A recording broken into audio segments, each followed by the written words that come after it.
Set number 4 इसमें देखें पहला क्वेश्चन देखते हैं। यदि x/2 - x/3 = 4 हो तब x का मान क्या होगा। तो इसको सॉल्व करने के लिए आपको क्या करना है, इस x का 3 से इंटू करना है, क्रॉस मल्टीप्लाई। तो कितना हुआ 3x हुआ। फिर यहाँ साइन माइनस का है तो माइनस लगाइए, फिर इस 2 का इंटू x में करिए तो कितना हो जाएगा 2x अपॉन, फिर 2 3 जा 6 हो जाएगा, इज इक्वल टू 4 हो जाएगा। ठीक है, कैसे हुआ मल्टीप्लाई, ये देखिए अंश के लिए ऐसे और हर के लिए सीधा सा। ठीक है, ऊपर अंश होता है नीचे हर।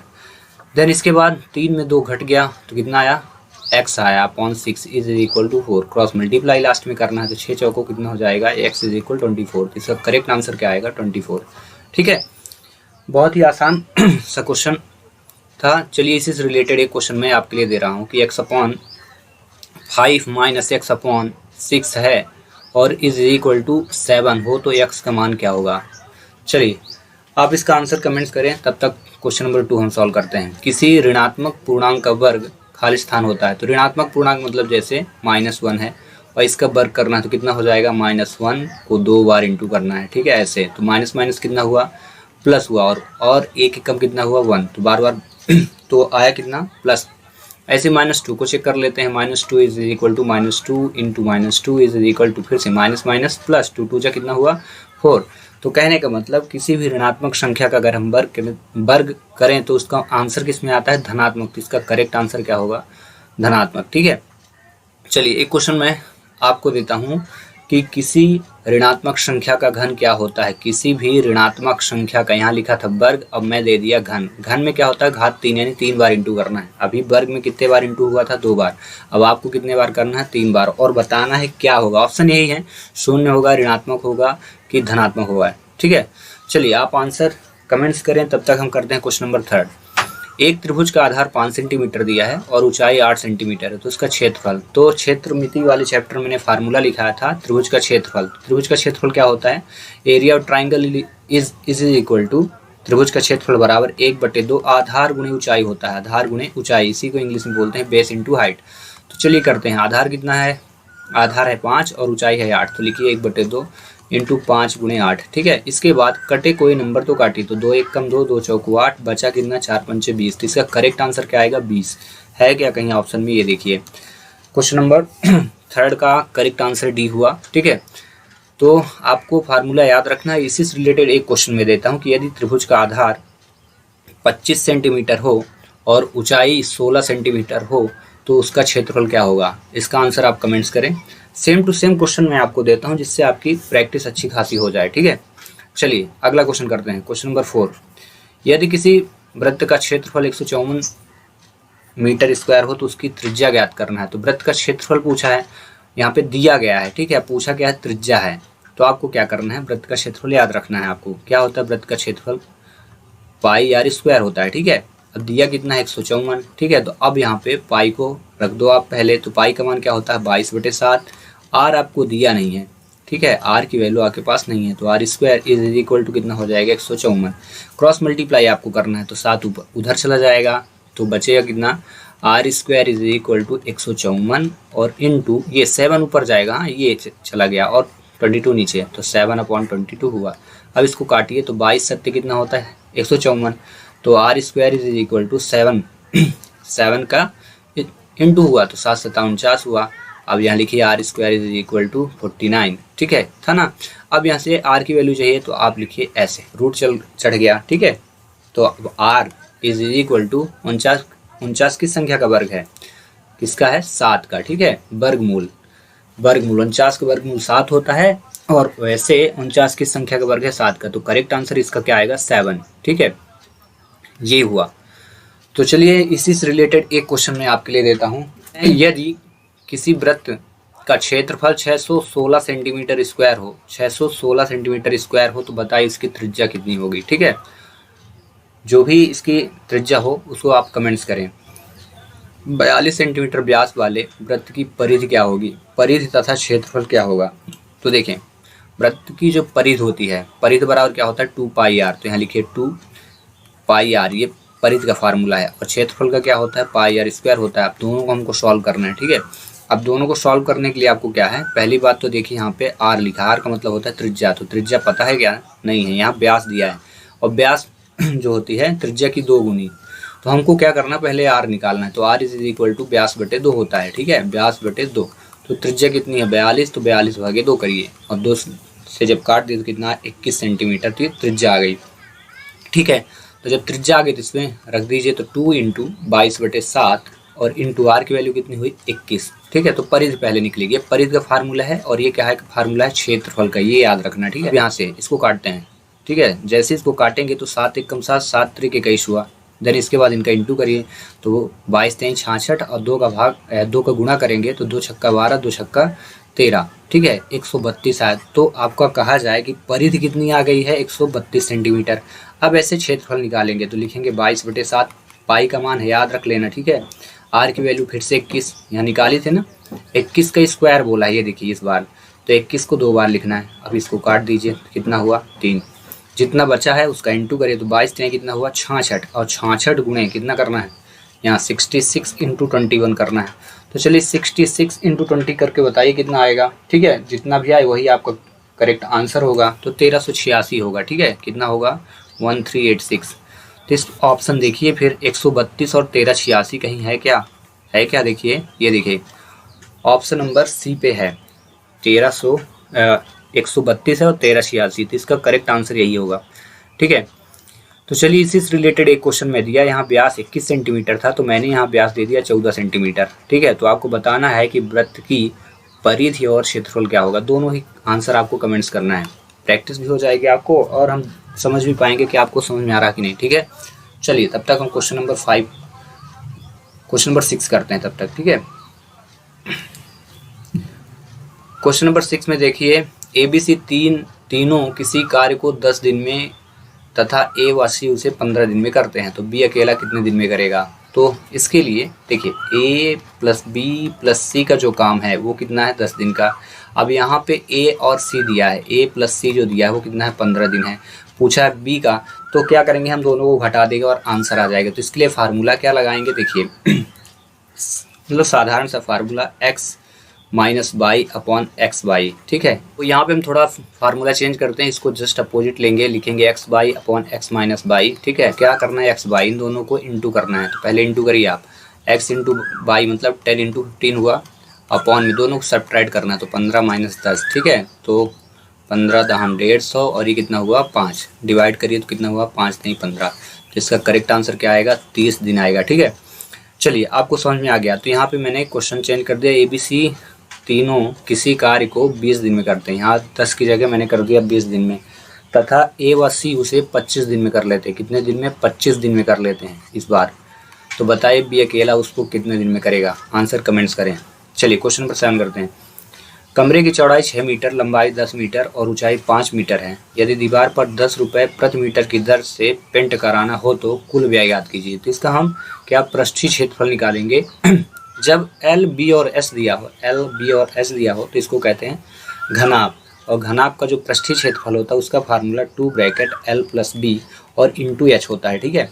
अब इसी के थ्रू इसको सॉल्व कर दीजिए। तो चलिए करते हैं, 2 हुआ, 2 रख लिए, देन लंबाई है 6, यहाँ पे रख दीजिए 6, और चौड़ाई है 10, तो यहाँ रखिए 10, ब्रैकेट में ऊंचाई कितनी 5। अब इसको सॉल्व करिए, तो 6 10 16 हुआ, तो 2 × 16 × 5, तो 16 × 5 80 और 80 दूनी कितना हो गया 8 दूनी 16, ये आ गया 160 आ गया, ठीक है। 160 रुपये इसका एरिया आ गया, मीटर स्क्वायर हुआ। अब बोला है 10 रुपये प्रति मीटर स्क्वायर, मतलब 1 मीटर स्क्वायर में जब पेंट कराते हैं तो कितने रुपए लग जाते हैं 10 रुपये लगते हैं, ठीक है। 1 वर्ग मीटर में 10 रुपये लगते हैं, तो 160 वर्ग मीटर में कितना लगेगा, तो 160 में इंटू कर दो आप और करेक्ट आंसर आ जाएगा, ये हुआ 1600 इसका करेक्ट आंसर आएगा, ठीक है। तो चलिए आपको एक क्वेश्चन समझ में आ गया होगा। तो इसी से रिलेटेड एक क्वेश्चन, कमरे की चौड़ाई जो है वो 16 सेंटीमीटर है, लंबाई जो है 20 सेंटीमीटर है और ऊंचाई जो है 10 सेंटीमीटर हो तो बताइए दीवार पर यहाँ 10 रुपये की जगह मैंने लिख दिया 20 रुपये प्रति मीटर की दर से पेंट कराने का कुल व्यय क्या होगा। आपको आंसर कमेंट्स करना है, ऑप्शन नहीं रहेगा क्योंकि आपको अपने से करना है, इसमें ऑप्शन मैं नहीं दे रहा हूँ। तो जो भी आंसर आप कमेंट्स करेंगे उसके थ्रू मैं बताऊँगा सही किया गया है कि आंसर गलत है, ठीक है। चलिए क्वेश्चन नंबर 8 तब तक हम करते हैं, आप आंसर करें। इसमें क्वेश्चन नंबर 8 में देखें क्या लिखा है। क्वेश्चन नंबर 8 में देखें 9 की घात 4 गुणे 9 की घात 4 का मान क्या होगा, क्वेश्चन मार्क है। ठीक है, तो याद रखें ऐसे क्वेश्चन जब आए तो इनमें देखें नीचे देखें और ऊपर सेम सेम है, या कि नीचे देख लें या कि ऊपर देख लें। ठीक है, तो इसका आंसर देखोगे तो नीचे इसमें आंसर में देखें 999 दिया है। ठीक है, जब ऐसी कंडीशन हो ऑप्शन में भी वही हो जो क्वेश्चन का आधार हो, तो फिर आपको सिर्फ और सिर्फ ध्यान रखना है नीचे वाले वैल्यू पे। नीचे मतलब इसको आधार बोलते हैं, इसको घात बोलते हैं। ठीक है, आधार पे देखना है। तो जब आधार समान होती है तो इसके लिए फार्मूला होता है x की पावर m और इंटू x की पावर n, यानी आधार एक जैसे अगर हो तो घातों को क्या करना है, जोड़ देना है एक आधार लिख करके। एक आधार मतलब x लिख दिए और ये दोनों जुड़ जाएंगे। तो बस यही काम आपको करना है। यहाँ पे 9 दोनों में है तो 9 लिख लो, प्यार से लिख लिए, और दोनों की पावर को ऐड कर दो। तो 9 और 4 4 कितना हुआ 8, तो 9 की घात 8 यहाँ है कहीं। ये देखिए करेक्ट आंसर बी। तो इसी से रिलेटेड एक क्वेश्चन मैंने दिया कि 7 की घात अगर 5 हो और गुणे 7 की घात 6, तो बताइए करेक्ट आंसर इसका क्या होगा। ठीक है, आंसर कमेंट्स करें। बहुत इजी क्वेश्चन है लेकिन जिनसे नहीं बनता उनके लिए बहुत कठिन है। ठीक है, तो छोटे छोटे क्वेश्चनों पे आपको ज़्यादा फोकस करना है, क्योंकि आर्मी जीडी का जो पेपर होता है बहुत ही कहा जाए कि लोअर कैटेगरी का रहता है। ठीक ना, आपसे बस कैलकुलेशन चेक किया जाता है कि आपसे कितना अच्छा आता है कैलकुलेशन। तो छोटे छोटे क्वेश्चनों को ज़्यादा आपको पढ़ना है। चलिए क्वेश्चन नंबर 9 करते हैं। यदि 140 का मतलब क्या होता है इंटू, ठीक है 30% बराबर 840 का फिर से इंटू x% हो तो x का मान क्या होगा। तो चलिए सॉल्व करते हैं। ठीक है, आप प्यार से लिख लो 140 का मतलब इंटू हुआ 30% मतलब हुआ 100। ठीक है, ऐसे ही इक्वल 840 लिख लिए, फिर का x बटे क्या लिखोगे 100। ठीक है, इतना हो गया। फिर देखो बराबर अगर लगा हो और बराबर किस पार उस पार हर मतलब ये जो नीचे वाली वैल्यू दिख रही ना हर एक जैसे, तो इनको काट देना आपको फटाक से। इतना करने के बाद आपको निकालना क्या है x, तो इसको रोक लो और बाकी जो इधर गुणे में है ना तो बराबर कुछ पर भाग में जाएगा। तो आप ऐसे करो 140 गुणे 30 लिख लो और बटे में क्या आएगी ये वाली वैल्यू 840 और सॉल्व कर दो। तो चलिए करते हैं, ये 0 कट गया इसको। ठीक है, अब 3 से काटते हैं, 3 एकम 3 और ये 3 दूनी 6 और 3 अठे 24। ठीक है, फिर से अब कुछ कट रहा क्या, ये दोनों कट रहे हैं। 7 दूनी 14, 7 से कट गया, 7 चौक 28 कट गया, फिर 4 से काट दिया तो कितना आ गया 5। तो x का मान क्या आ गया है यहाँ पे 5 है क्या, ये देखिए। तो चलिए इससे रिलेटेड एक क्वेश्चन दिया कि 1400 का 10% इज इक्वल टू 1400 का 10% इज इक्वल टू 140 का x% हो तो x का मान बताइए। करेक्ट आंसर आपको कमेंट्स करना है। ठीक है, चलिए तब तक हम क्वेश्चन नंबर 10 करते हैं, आप आंसर कमेंट्स करें। क्वेश्चन नंबर 10, 3x - 1 बराबर 20 हो तो x - 1 का मान क्या होगा। ठीक है, तो चलिए हम पहले x का मान निकालते हैं। ठीक है, तो इसके लिए क्या करना है 3x आप लिखो, ये देखो ये नंबर है और ये भी नंबर, तो नंबर को नंबर के पास रखना है। ठीक है, तो 3x लिख लिए, ये माइनस था तो उधर गया तो प्लस हो गया, तो यहाँ लिखे 20 और प्लस 1 हुआ तो यहाँ लिखेंगे 3x इज इक्वल टू 20 और 1 कितना हुआ 21 हो गया। अब 3 से काटिए तो 3 एकम 3, 3 7 21, तो x का मान क्या आया 7 आ गया। ठीक है, अब जब 7 आ गया है तो अब क्वेश्चन पे आगे बढ़ते हैं। क्या बोला है, जितना आया हो ना उसमें -1 करो। देखो x - 1 करना है तो यहाँ पे लिख लो प्यार से आप x - 1 यानी x का मान 7, तो 7 - 1 बराबर कितना होगा 6। तो इसका ऑप्शन कहाँ है, ये देखो ये करेक्ट आंसर है। ठीक है, तो चलिए क्योंकि आपको ये क्वेश्चन तो आ गया समझ में, तो कुछ होमवर्क भी दे दें जिससे आप करते रहो। अभी के लिए तुरंत आपको कमेंट्स करना है इसका आंसर। ठीक है, यदि लिखा हो 7x - 2 इज इक्वल टू 14, ठीक है, तो बताइए x + 2 इज इक्वल टू कितना होगा। क्वेश्चन ध्यान से देखना, 7x - 2 इज इक्वल 14 हो। ठीक है 14 नहीं, यहाँ 12 करता हूँ। ठीक है, 7x - 2 इज इक्वल टू 12 हो तो अब बताइए x + 2 का मान क्या होगा, क्वेश्चन मार्क। ठीक है, कमेंट करिए, यहाँ पे माइनस था मैंने प्लस कर दिया। ठीक है, चलिए आप कमेंट्स करें, तब तक हम अगले क्वेश्चन करते हैं। क्वेश्चन नंबर 11, इसमें गिवन क्या है देख लो आप फटाक से, फिर क्वेश्चन सॉल्व करते हैं। दी गई भिन्नों का सही अवरोही क्रम क्या होगा। अवरोही का मतलब होता है घटते क्रम, ध्यान रखना घटते क्रम। ठीक है, घटते क्रम में एक कंडीशन रहती है कि सबसे पहले क्या होगी, सबसे बड़ी संख्या लिखी जाएगी, सबसे बड़ी सबसे पहले। ठीक है, सबसे बड़ी पहले आ जाएगी, फिर उससे छोटी होगी। ठीक है, फिर उससे छोटी, फिर उससे छोटी, फिर ऐसे चलती रहेगी। तो शुरुआत सबसे बड़ी से होती है। ठीक है, अब यहाँ पे देखो ये क्वेश्चन है, तो आप कैसे जानोगे कि इनमें से कौन सा आंसर आएगा। तो आप सबसे सरल मेथड ये है कि आप हर जो है ना, ये हर है और ऊपर अंश है, इन हरों का क्या कर दो, आप डिवीज़न कर दो। पहला कंडीशन कि हरों का डिवीज़न कर दो।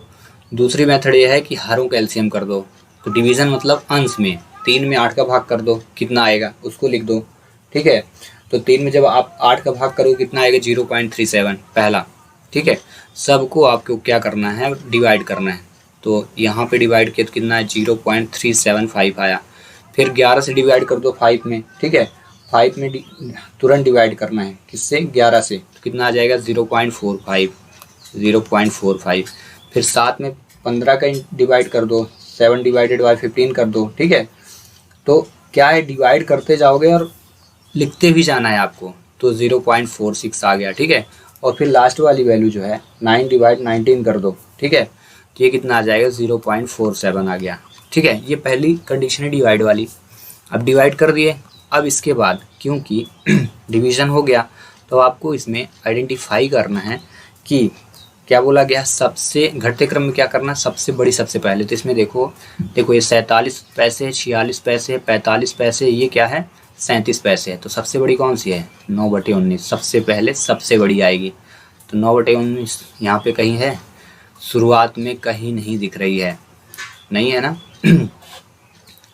कोई भी नहीं है, तो इसलिए इसका करेक्ट आंसर डी होगा। ठीक है, क्योंकि ऑप्शन इसका दिया ही नहीं। क्या बोला है, सबसे अवरोही क्रम है, अवरोही मतलब घटते क्रम, और घटते क्रम में सबसे पहले क्या लिखना है, सबसे बड़ी, मतलब 9/19 पहले आएगी। इससे छोटी कौन सी है, ये 7/15 आएगी। फिर इससे छोटी क्या है, 45 यानी 5/11 आएगी। और इससे छोटी क्या है, 3/8, ये इसका करेक्ट आंसर होगा। तो यहाँ पे 3/8 आ गया, 5/11 आ गया, 3/8, तो इसका करेक्ट आंसर ये होगा। ठीक है, तो चलिए इससे रिलेटेड एक क्वेश्चन मैं आपको देता हूँ। ठीक है, तो ये रहा क्वेश्चन आपके लिए, 3/5 और लिखा है 4/10, फिर 6/15 और एक है 8/20। ठीक है, आपको बताना है कि अवरोही क्रम में, अवरोही क्रम मतलब घटते क्रम, इसकी सीरीज बनाना है, जैसे मैंने इसको बनाया हुआ था यहाँ पे। ठीक है, इसका आंसर आपको कमेंट्स करना है। ठीक है, चलिए तब तक हम क्वेश्चन नंबर 12 करते हैं। प्रश्न चिन्ह के स्थान पर कौन सा अंक आएगा, तो चलिए सॉल्व करते हैं। पहले ब्रैकेट में देखो लिखा 12 12 12 12, 4 12 है तो जोड़ दीजिए, तो 12 चौक कितना हुआ, 48। फिर ब्रैकेट के बाद इंटू लिखा। बोर्ड मास नियम काम करेगा, याद रखना बोर्ड मास नियम क्या होता है, अगर क्वेश्चन में ब्रैकेट दिया हो तो पहले आपको सॉल्व करना है। ठीक है, ब्रैकेट उसको ऑफ करना है, BOD, डी मतलब डिवीज़न करना है, फिर मल्टीप्लिकेशन करना है, और फिर एडिशन, फिर सब्ट्रैक्शन, ये रूल होता है। तो यहाँ पे देखो आप कोष्टक दिया है, फिर गुणा भी दिया है। ठीक है, और प्लस भी दिया। तो पहले कोष्टक सॉल्व हो गया, 12 जोड़ दिया, 12 1 12, 12 दूनी 24, 12 3 36, 12 चौक 48 हो गया। फिर इंटू, फिर से इंटू दिया तो दोनों को इंटू, तो 12 बार हम कितना हुआ, 144 हुआ। और क्वेश्चन मार्क है इंटू 48। अब हमको क्या करना है, क्वेश्चन इसकी वैल्यू निकालनी है। तो जो भी अंक गुणा में होता है बराबर की उस पार, तो जब इधर लाएंगे तो डिवाइड में जाएगा। तो देखिए 48 × 144 लिखा है, और ये गुणा में था तो इधर आ गया डिवाइड में, और ये क्वेश्चन मार्क में चाहिए ही था। ठीक है, आप वहाँ x भी लिख सकते हो। और ये दोनों कट गए तो कितना बचा, 144। तो इसका करेक्ट आंसर क्या हुआ, 144। ठीक है, तो इससे रिलेटेड एक क्वेश्चन मैंने दिया। ठीक है, 11 + 11 + 11 ब्रैकेट क्लोज है, फिर प्लस लिखा, इंटू लिखा है 11 × 11 = क्वेश्चन मार्क, इंटू लिखा 44, आपको 33 लिखा है। ठीक है, 33 लिखा है, तो आपको बताना है कि क्वेश्चन मार्क के स्थान पर क्या आएगा। ठीक है, यहाँ पे याद रखना 33 है। चलिए आप कमेंट्स करें, तब तक हम अगले क्वेश्चन पर चलते हैं। क्वेश्चन नंबर 13, 6:3 समान अनुपात x/4 हो तो x का मान ज्ञात करें। तो बहुत ही सिंपल सा क्वेश्चन, अनुपात का मतलब होता है डिवाइड। तो 6:3 का मतलब हुआ 6/3, और समान अनुपात का मतलब होता है बराबर। ये समान अनुपात का मतलब क्या है, बराबर। ये x/4 तो x/4, 3 गुणा करिए, ये इसमें इंटू हो जाएगा। चलिए करके देखते हैं कितना हुआ। जैसे 3 का इंटू किए तो 3x हुआ, = 6 चौको कितना हुआ, 24, और 3 से काट दीजिए तो 3 × 1 = 3, 3 × 8 = 24। तो x का मान क्या आ गया, 8। तो करेक्ट आंसर क्या हुआ यहाँ पे 8। तो चलिए इससे रिलेटेड एक क्वेश्चन मैं दे दिया, ठीक ना। 2 छक्का 12, ठीक है, 12:6 दिया और समान अनुपात दे दिया, ठीक है, x अनुपात 8। तो आपको बताना करेक्ट आंसर क्या होगा, इसका आंसर कमेंट्स करें। चलिए तब तक हम क्वेश्चन को रीडिंग करते हैं। x और y का महत्तम समवर्तक लघुत्तम समवर्तक दिया गया है। महत्तम 3 है, लघुत्तम 105 है और बोला है x + y 36 है। तो बताइए 1/x + 1/y का मूल्य क्या होगा। तो याद रखें एक फार्मूला 10th में पढ़ाया जाता है कि दो संख्याओं का गुणनफल, ये याद रखना है, दो संख्याओं का गुणनफल बराबर होता है, गुणनफल बराबर LCM × SCF ये होता है, ठीक है। अब हमारे पास दो संख्याएं कौन कौन सी दी हैं, x और y, तो इनको हम प्यार से यहाँ लिखेंगे x y, लिख लिए, ठीक है। अब फिर क्या बोला गया, इनका LCM और SCF का इंटू करना है। तो LCM और SCF ये दिया 3 × 105 कर देना, इतना आगे समझें। चलिए तो x y की वैल्यू आ जाएगी, तो 3 × 5 = 15 और 3 ये हुआ 315 है x y का मान।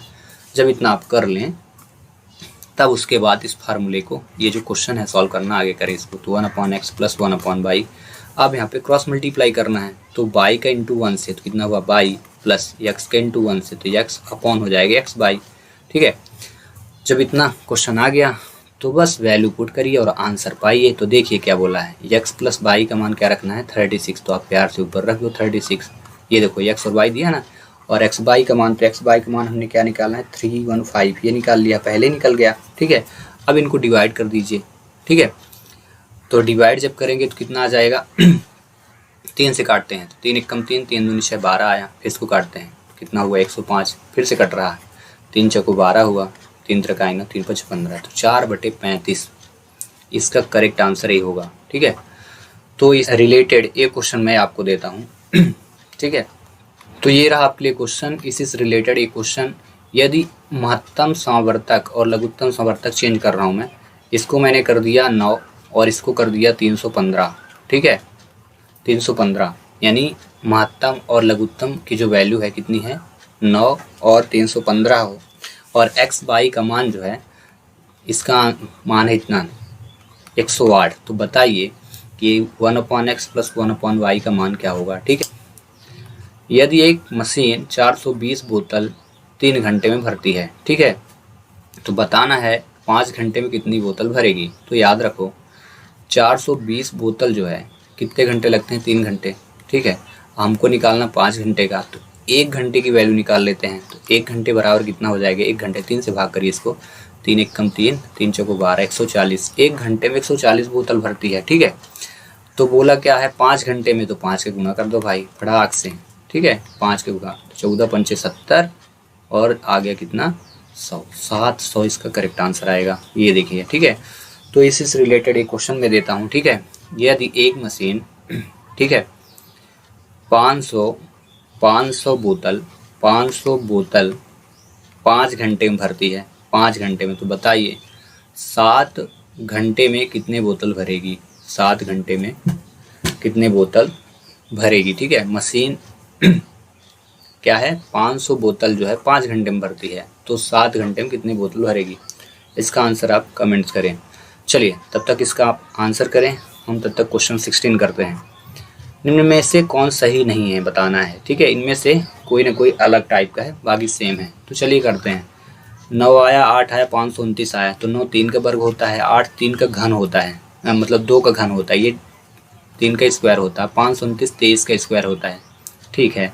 इसमें आते हैं तो 9 को 9 9 3 27 और 27 3 81, मतलब 9 में × 3 किया, फिर 27 में 3 किया, तो ये आ गई 3 × 9 3 27 सही है, 6 3 18 18 3 54, ये सेम हो गए सेम, यानी सभी में 3 का इंटू किया, 9 9 3 27 3 81, 3 × 9 3 27, 6 3 18 3 54, ये इसमें अलग ये वाली वैल्यू है, ठीक है, ये बाहर हो जाएगी।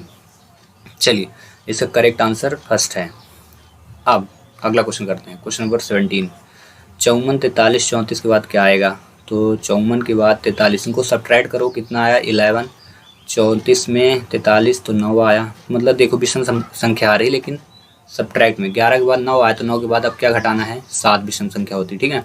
विषम संख्या 7 7 के बाद फिर 5 आएगी, 5 के बाद 3 आएगी, ऐसे फिर 1 आएगी। तो यहाँ पे 7 घटाना है, तो 34 में 7 जाएगा तो कितना आएगा 27। इसका करेक्ट आंसर बी होगा। ठीक है, चलिए अगला क्वेश्चन करते हैं। क्वेश्चन नंबर 18, यदि मार्च वर्ष से संबंधित है तो गर्मी संबंधित किससे होगी? मार्च का संबंध यदि वर्ष से है, ठीक है, तो गर्मी का संबंध किससे होगा? गर्मी एक ऋतु है, इसका करेक्ट आंसर ये होगा। ठीक है, डी।